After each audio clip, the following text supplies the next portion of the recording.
오래전에 바닷속에 들어가는 잠수함을 타본 적이 있습니다. 관광 잠수함이기 때문에 크지도 않고 한 20여 명이 함께 들어가서 어느 정도 바다 속에 들어가는 그러한 잠수함이죠.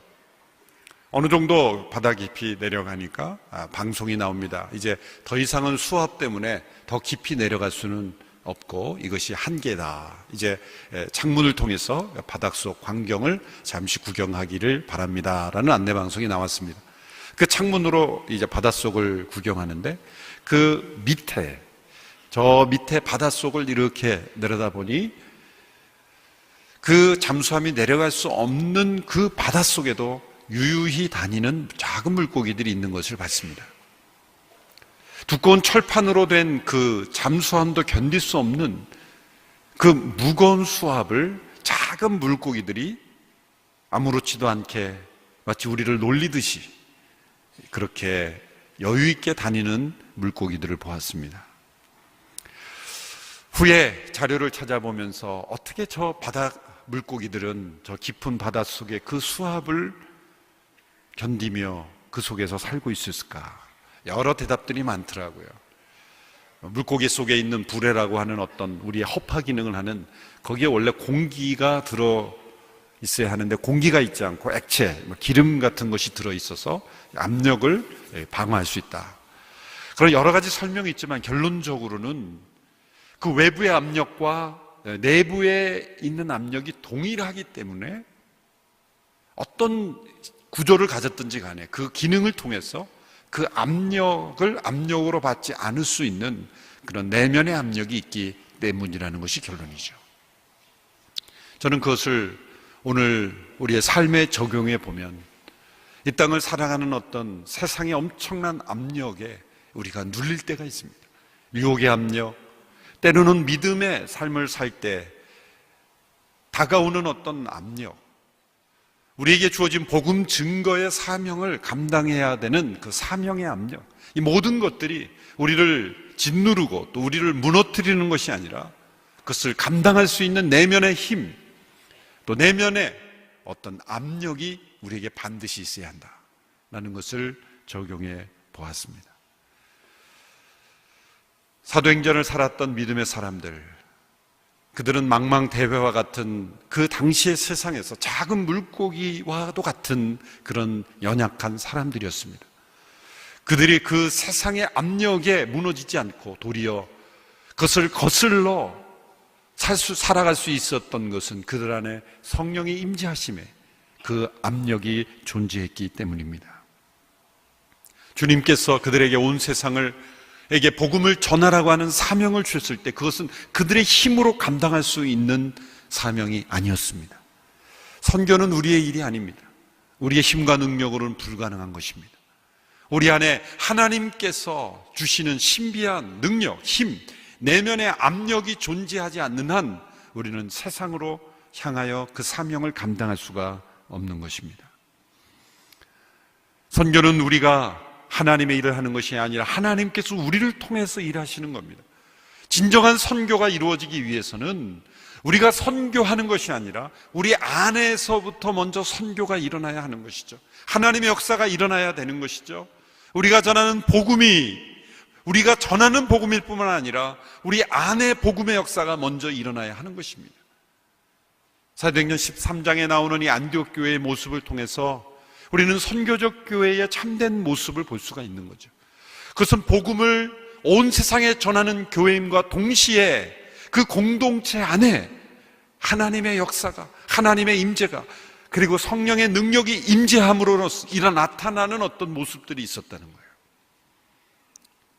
첫 번째로 그 안디옥 교회 성도들 가운데는 벽이 존재하지 않았다.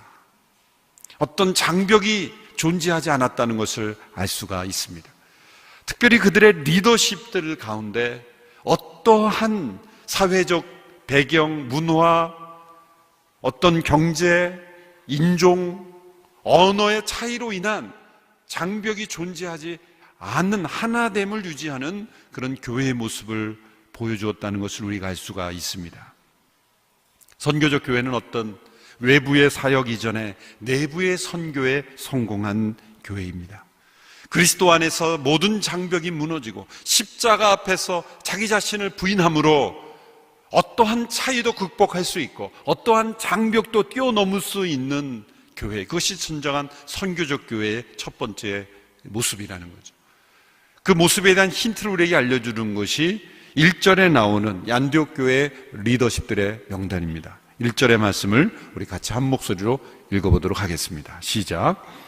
안디옥 교회에는 예언자들과 교사들이 있었습니다. 그들은 바나바, 니게르라고 하는 시므온, 구레네 사람 루기오, 분봉왕 헤롯 안티파스와 어릴 때부터 함께 자란 마나엔 그리고 사울이었습니다. 이들의 역할을 예언자들과 교사들이라고 합니다. 예루살렘 교회는 사도들이 있었는데 이제 안디옥 교회는 예언자들과 교사들, 이런 역할로서 그 회중을 이끌어갔다는 것을 알 수가 있습니다. 이게 가장 중심적인 역할을 하는 사람이 바로 바나바라는 것을 알 수가 있죠. 이 바나바가 예루살렘께 파송을 받아 안디옥 교회에 형성된 성도들을 믿음을 격려하고 양육하는 일을 책임 맡은 사역자라는 것을 알 수가 있습니다. 제일 마지막에 나오는 사울이라는 사람이 나옵니다. 다메섹 도상에서 주님을 만난 바울이라고도 하는 사울이죠. 사울은 이 히브리식 이름이고 바울은 이제 그리스식 이름이죠. 그래서 흔히 사울이 바울로 개명을 했다, 그것이 아니라 그 히브리 문화권에서는 사울로 불리고 또 헬라 문화권에서는 바울로 불림으로써 이제 이방 세계에 복음을 전하는 사역을 주로 하기 때문에 13장 이후부터는 주로 바울로서 많이 사용되는 것뿐입니다. 사울이 제일 마지막에 나온 이는 헬라어 문법적인 표현으로 가장 중요한 어떤 사람들의 명단을 열거할 때 가장 중요한 역할을 하는 사람을 제일 첫 번째 두고 그 다음으로 중요한 역할을 하는 사람은 그 다음에 두지 않고 제일 마지막에 두는 것이 이 문법적인 특징입니다. 그래서 바나바, 사울을 중심으로 그 안에 여러 사람들의 이름이 나옵니다. 이 명단들을 보면 인종을 초월한 그런 리더십들이 구성되었다는 걸 알 수가 있습니다. 구레네 사람 루기오, 구레네는 북아프리카 지역이죠. 바나바는 구브로 출신 유대인이고 또 니게르는 로마 이름이고 시므온은 유대인입니다. 이렇게 각층의 인종들이 함께 모여있는 다민족 공동체였고 그 리더십들도 다민족 리더십으로 구성되어 있다는 걸 알 수가 있습니다. 또한 사회적 위치도 초월했다는 것을 알 수 있습니다. 거기 보면 후반부에 분봉왕 헤롯 안티파스와 어릴 때부터 함께 자란 마나엔 그리고 사울 이렇게 되어 있습니다. 헤롯 안티파스, 그는 헤롯 대제의 아들이죠. 당대 로마 최고의 권력자입니다. 헤롯 안티파스, 분봉왕 중에 한 사람이죠. 헤롯 대왕의 이 4명의 자녀들이 서로 유대 팔레스타인을 나누어서 통치했는데 그 중에 한 왕 헤롯 안티파스와 어릴 적부터 함께 자랐다. 개역 번역에서는 이 젖동생이다 이렇게 번역을 했죠. 그것은 함께 젖먹이 때부터 함께 자랐다. 이거는 왕실의 친족이거나 동시에 마음대로 왕실을 드나들 수 있는 사회적 신분을 가진 사람이 아니면 불가능한 거예요. 로마 사회에 왕족 중에 한 사람이었을 가능성이 높습니다. 마나엔. 그런데 그가 안디옥 교회의 리더십대로 성령으로 충만함으로 인도함을 받는 리더 중에 한 사람이 되어 있다는 거예요. 반면에 사울은 바리새인 출신의 가난한 선비 같은 사람이었을 겁니다. 이 이름들만 봐도 어떤 사회가 가지고 있는 그 당시의 문화 사회가 가지고 있는 그 가장 근본적 차이를 뛰어넘은 그런 공동체였다는 걸 알 수가 있습니다. 사회는 불가능한 겁니다. 사회는 끼리끼리 놉니다. 사회는 벽이 분명히 있습니다. 세상의 사회로부터 상처받고 힘겨운 것은 바로 사회가 가지고 있는 벽 때문에 그런 것이죠. 아무나 만나주지 않습니다. 격을 따지고 사회적 신분을 따지고, 그것이 이 세상이지만 이 세상과 다른 십자가로 하나 된 공동체의 모습을 보여주고 있다는 거예요. 예수님께서 제자 삼으신 12명의 제자들도 구성을 보면 아주 기가 막힙니다. 마태라고 하는 제자는 전직이 세리였죠. 세리 역할을 하다가 예수님의 부르심을 받았어요. 세리는 그 당시에 매국노로 취급을 받던 사람들이죠. 이 세리를 미워하고 증오하면서 때로 폭력을 써서라도 이 세리 같은 사람은 세상에서 제거되어야 된다고 믿고 살았던 사람들이 열심당원이라고 불렀던 사람들이에요.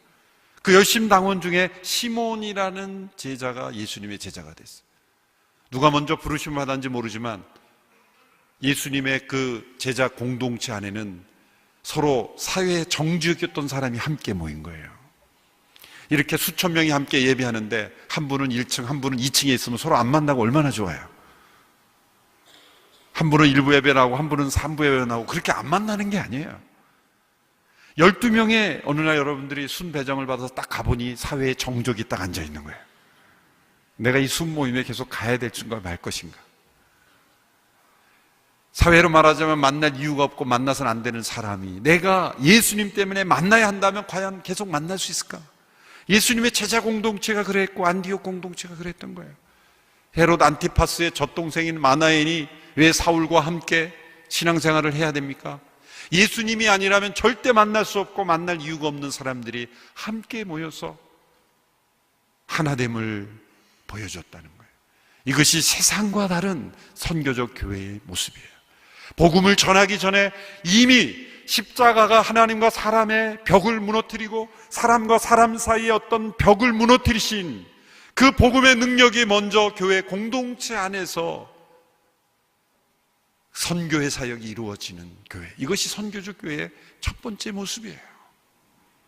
안에는 장벽이 가득하고 차별이 가득하고 서로 갈등과 반목이 있으면서 어떻게 믿지 않는 영혼들에게 열방을 향해서 당신 예수 믿고 우리는 한 공동체입니다라고 말할 수 있겠습니까? 선교적 교회는 바로 서로의 차이를 넘어서서 그리스도 안에 어떠한 차이도 넘어설 수 있는 그런 하나됨의 공동체, 이것이 바로 선교적 교회의 모습입니다. 두 번째로 선교적 교회의 모습은 안디옥 교회를 통해 나타나는 것은 함께 기도하며 예배하는 금식하는 가운데 성령님의 음성을 듣고 순종하는 그러한 모습이 있었다는 거죠. 선교적 교회라는 말만 들으면 정신없이 미치도록 어떤 사역을 꽉 찬 스케줄을 따라 행하는 그러한 선입견을 가지게 되기가 쉽습니다. 그러나 선교적 교회는 예배와 금식 그리고 합심하여 기도하는 가운데 하나님과의 살아있는 교제가 있고 하나님의 음성을 듣는 그러한 성도들, 리더십들이 있다는 거예요. 성령의 음성을 듣고 성령님께서 원하시는 대로 순종하는 교회의 모습이 선교적 교회의 모습이라는 거예요. 예배는 나의 즐거운 엔터테인이 아닙니다. 하나님의 음성을 듣는 시간이에요. 우리가 주를 위해 무엇인가를 하려고 하기보다 하나님께서 어떤 말씀을 주시는가를 듣는 게 더 필요해요. 워킹 타임보다 웨이팅 타임이 더 중요한 거예요. 하나님의 음성을 기다리는 시간이 없으면 하나님을 위해 일하는 것이 다 나의 일이 되어버리고 우리의 비즈니스가 되어버릴 위험이 많은 것입니다. 참된 예배에는 성도들이 그리고 특별히 앞선 지도자들이 성령님의 음성을 민감하게 듣고 순종할 줄 아는 그러한 교회인 거예요. 이게 선교적 교회예요. 이 본문으로 고옥하는 목사님께서 사도행전을 강의하시면서 이 본문을 설교하시면서 이렇게 말씀하신 내용이 제 마음속에 깊이 와닿습니다. 제가 한번 그 부분을 읽어드리겠습니다. 교회 안에서 인간관계가 비틀어지는 이유는 어떤 조직이나 행사를 중심으로 사람을 묶어놓으려고 하기 때문입니다. 할 수 없어서 회장, 부회장, 총무 등을 세워놓지만 사실 가장 이상적인 공동체는 조직 자체가 없는 것입니다. 필요하면 모두 회장 역할을 하고 필요하면 다 총무 역할을 할 수 있어야 하는 것입니다. 교회 조직은 그저 흩어져 무너져 내리지 않을 정도로만 존재하는 것이 좋습니다. 어떤 형식이나 틀이 아닌 사람들 자체의 응집력으로 하나 될 수 있어야 합니다. 그 비결은 바로 합심하여 기도하는 것입니다. 교회는 조직으로 사람을 묶어놓는 세상 조직이 아닙니다. 합심하여 성령 안에 함께 기도하고 하나님의 음성을 듣고 순종할 때 그것이 어떤 변화이든지 간에 성령의 음성을 듣고 합심하여 기도하며 순종할 줄 아는 교회, 그것이 선교적 교회예요. 성령님께서 이들에게 말씀하신 내용은 무엇입니까? 2절, 3절의 말씀을 보십시오. 같이 읽어보겠습니다. 시작. 그들이 주께 예배드리며 금식하고 있을 때 성령께서 그들에게 너희는 바나바와 사울을 따로 세워 내가 그들에게 맡긴 일을 하게 하라 라고 말씀하셨습니다. 그래서 그들은 금식하며 기도한 후 바나바 사울에게 손을 얹고 그들을 보냈습니다. 성령님의 음성이 그들에 들렸습니다. 이것은 어느 한 사람이 아니라 복수적인 거라는 거예요. 바나바와 사울을 따로 세워 내가 그들에게 맡긴 일이라. 어떤 일인지를 구체적으로 말씀하지 않으셨어요. 성령의 음성은 한 번에 모든 것을 다 말씀해 주지 않고 이렇게 순종하면 그 다음 스텝을 말씀하시죠. 빌립이 대표적인 예죠. 광야로 내려가는 길을 가라. 누구를 만날지 말씀하지 않으셨어요. 그 길을 가니 거기에 에티오피아 재무관리가 지나가고 있어요. 병거로 나아가라. 올라타라. 이렇게 순간순간 성령의 인도하심을 따라 말씀하시는 거예요. 왜 한 번에 말씀하지 않을까? 우리가 감당을 못합니다. 모든 시나리오를 한꺼번에 말씀하시면 두려워 포기할 수도 있고 때로 교만해질 수도 있기에 성령님의 음성은 한 스텝 한 스텝 순종할 때마다 주시는 겁니다. 또 과정이 있습니다. 성령님의 음성이 들렸지만 정말 이들은 성령 충만하기 때문에 금식하여 기도한 후 바로 손을 얹고 바로 파송이 되었지만 사실은 대부분의 사람들에게는 성령의 음성을 듣고 순종하는 데 있어서 그 음성을 소화하는 시간이 필요하다는 것을 우리는 잘 알고 있어요. 여러분 어떻습니까? 성령이 말씀하시면 곧장곧장 마음이 막 움직여집니까? 마음에 이 갈등이 일어나는 거예요.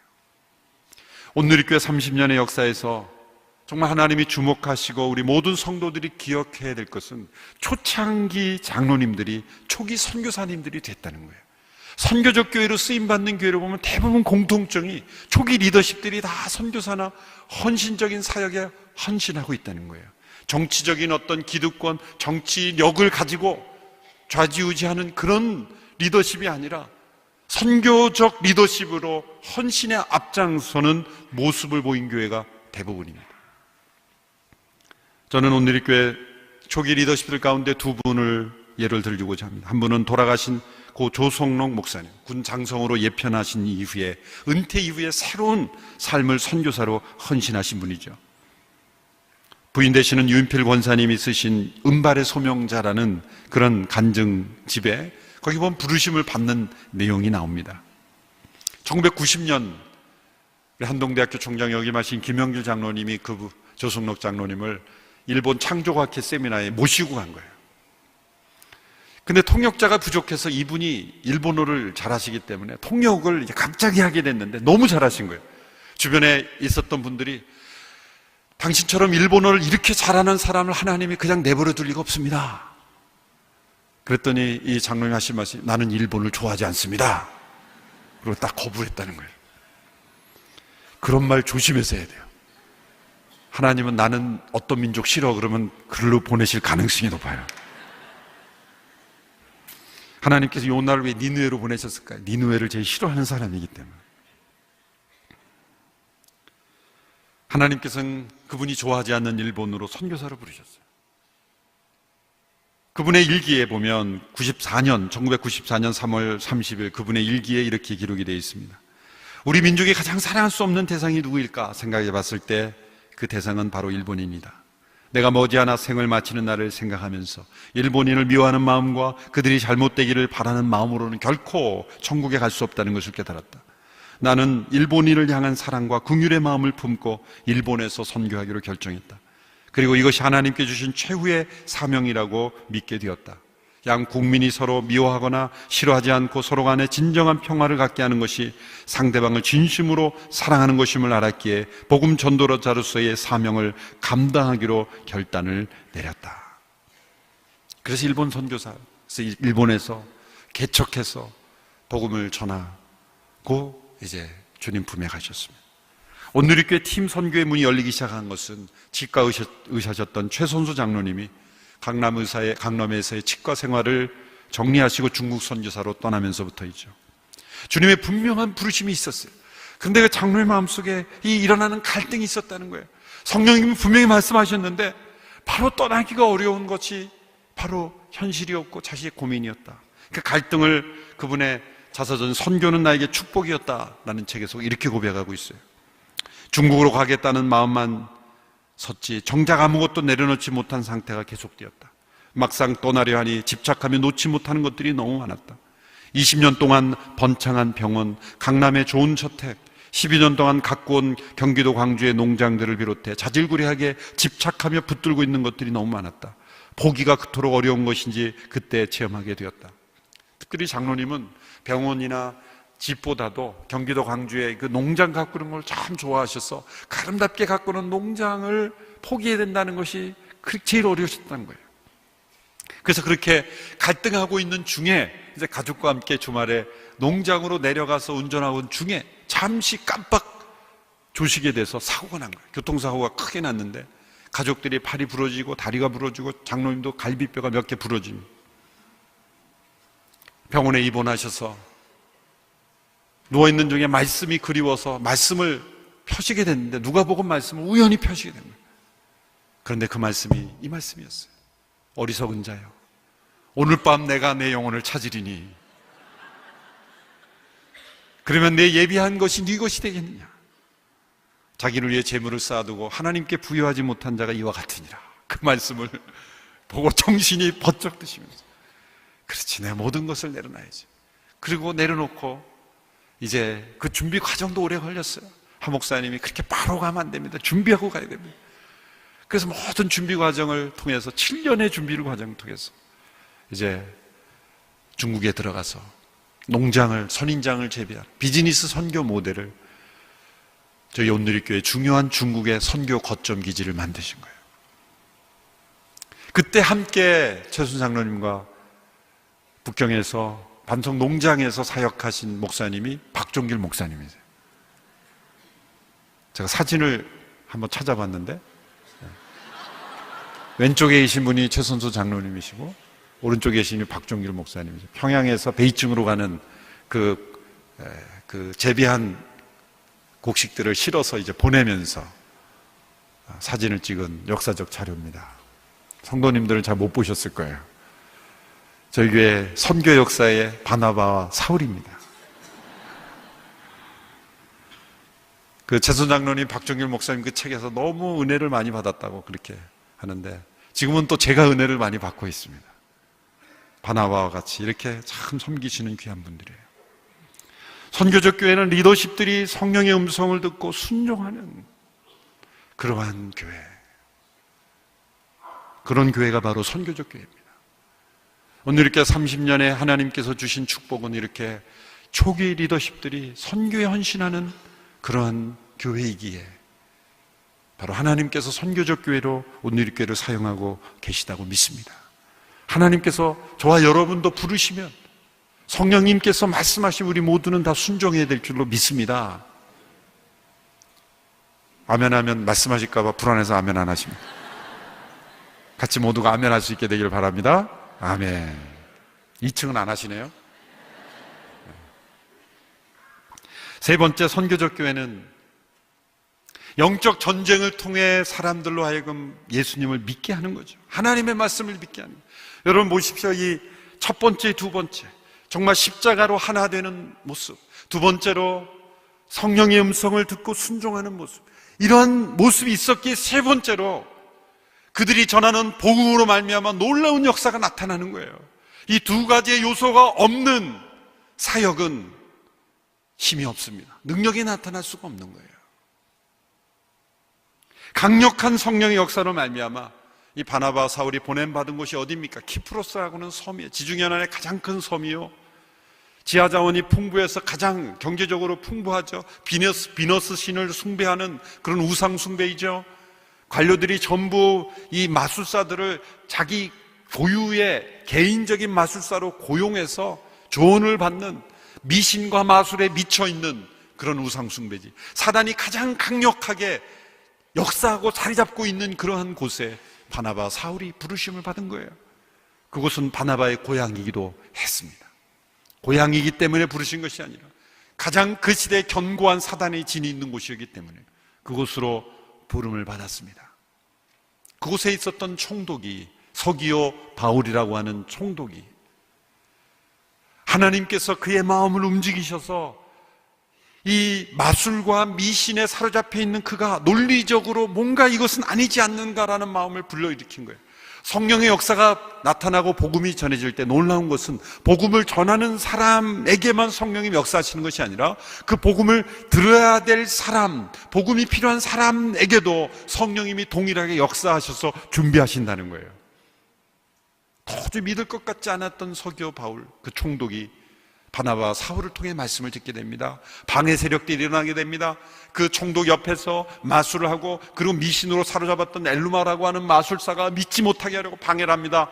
사울이 성령 충만하여서 그에게 도전합니다. 그것이 9절에서 11절의 말씀이죠. 제가 읽어보겠습니다. 그러자 바울이라고도 하는 사울이 성령 충만한 가운데 엘루마를 뚫어지게 쳐다보며 말했습니다. 이 마귀의 자식아, 너는 모든 의의 원수로다. 너는 갖은 속임수와 거짓으로 가득 차 있구나. 주의 바른 길을 어지럽게 하는 일을 그치지 못하겠느냐. 이제 주의 손이 너를 치심으로 내 눈이 멀어 얼마 동안 햇빛을 보지 못할 것이다. 그러자 즉시 안개와 어둠이 그를 덮쳤고 그는 이리저리 더듬으며 자기 손을 잡아 이끌어줄 사람을 찾았습니다.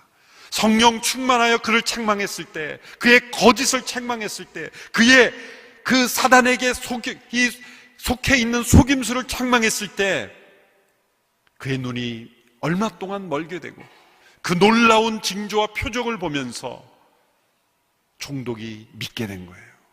여러분, 우리가 한 사람이 진정한 하나님의 사람으로 믿게 된다는 것이 얼마나 어렵습니까? 우리 힘으로 되지 않습니다. 성령의 능력으로만이 가능한 거예요. 그러려면 우리 공동체가 선교적 공동체가 돼야 돼요. 우리 안에 먼저 십자가의 능력이 나타나야 되고 하나 되어야 되고, 그리고 성령의 음성을 듣고 순종할 때 사회 각계각층에 있는 도저히 믿지 않을 것 같은 사람들이 믿게 되는 역사가 있게 되는 것입니다. 단지 파송된 사람들, 목회자들만이 아니라 여러분들을 통해서 세상에 있는 각계각층의 사람들이 예수님을 믿게 되는 역사, 이것이 선교적 교회입니다. 12절에 보면 총독이 믿게 됐습니다. 12절 말씀 같이 읽습니다. 시작. 이 일을 보자 총독이 믿게 됐고 주에 관한 가르침에 그저 놀랄 뿐입니다. 무엇에 놀랐습니까? 믿을 뿐만 아니라 그 가르침에 놀랐어요. 여러분, 선교적 교회는 이렇게 세상을 놀라게 하는 교회입니다. 요즘은 교회가 이상한 일로 세상을 놀라게 하는 것 같아서 참 마음 아파요. 성령의 능력으로 세상을 놀라게 하는 교회. 그럼 먼저 우리 안에 복음의 역사가 나타나요. 서로가 놀라야 돼요. 우리 안에 있는 모든 벽과 차이가 다 극복되는 것, 그래서 놀라야 돼요. 예수님이 아니면 사랑할 수 없는 사람들이 서로 사랑할 수 있게 되는 것, 차이를 넘어서고 벽을 넘어설 수 있는 그런 놀라움이 우리 가운데 있어야 돼요. 세상이 들을 수 없는 성령님의 음성을 듣고 계산하여 미래를 점치는 것이 아니라 성령이 이끄시는 대로 순종하며 나아가는 그런 인생으로 나아가는 모습, 거기에 놀라야 돼요. 그럴 때 우리를 통해 하나님께서 놀라운 일들을 이루실 줄로 믿습니다. 우리 온누리교회가 이런 교회가 되기를 기도합니다. 이런 성도들이 되어 쓰임받는 우리 모두가 되기를 축원합니다. 기도하겠습니다. 안디옥 교회를 통해 선교적 교회의 모습을 우리에게 보여주셨습니다. 열방을 향하여 나아가는 교회임과 동시에 그들의 내면의 공동체와 관계 속에 아름다운 하나됨이 있었고 성령님의 음성을 듣고 순종하는 모습이 있었음을 보았습니다. 온누리교회 모든 성도들이, 리더십들이 안디옥 교회 리더십들처럼 주의 음성 듣고 순종할 줄 아는 자들이 되게 하여 주옵시고, 이 세상의 속임수와 거짓과 그리고 마술과 미신에 사로잡혀 있는, 우상에 사로잡혀 있는 이 세상에 있는 이들을 놀라게 하며 믿게 하며 변화시킬 수 있는 선교적 교회가 되게 하여 주옵소서. 예수님의 이름으로 기도합나이다. 아멘.